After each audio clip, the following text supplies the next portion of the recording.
Dans cette vidéo, nous allons étudier la notion de probabilité. Lorsqu'on répète un très grand nombre de fois une expérience aléatoire, la fréquence de réalisation d'un événement, par exemple A, se rapproche d'une fréquence théorique que l'on appelle probabilité de l'événement A et qui est notée P entre parenthèses A. Par exemple, avec la roue de la loterie, si on regarde l'événement la roue s'arrête sur un secteur jaune, sur cette roue il y a 3 secteurs jaunes. Ainsi, l'événement est réalisé par ces 3 secteurs sur les 8. On dit que la probabilité, la fréquence théorique de cet événement, la roue s'arrête sur un secteur jaune, est de 3 sur 8. La probabilité peut être une fraction, comme ici, mais peut être écrite sous forme d'un nombre décimal ou encore d'un pourcentage. Quelques remarques. Une probabilité est un nombre compris entre 0 et 1. Un événement certain, qui est un événement toujours réalisé et qui contient toutes les issues, a une probabilité égale à 1.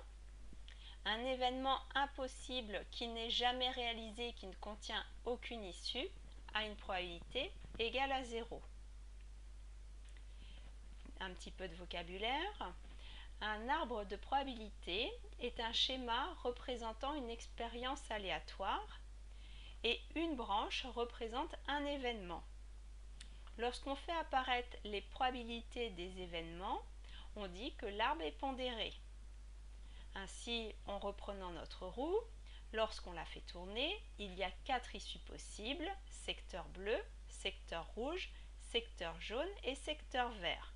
On peut le représenter avec cet arbre, l'arbre des possibles. Si on inscrit en plus la probabilité de chaque issue, on dit qu'il est pondéré.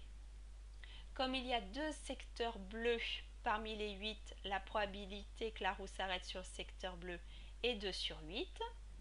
Sur le secteur rouge, un seul secteur rouge sur 8, 1 sur 8. 3 secteurs jaunes parmi les 8, 3 sur 8. Et 2 secteurs verts parmi les 8, 2 sur 8. Vous remarquez, les probabilités ont été écrites sous la forme de fractions irréductibles. Ainsi, 2 sur 8 a été écrit 1 quart. Lorsque toutes les issues d'une expérience aléatoire ont la même probabilité, on dit qu'il s'agit d'une situation d'équiprobabilité.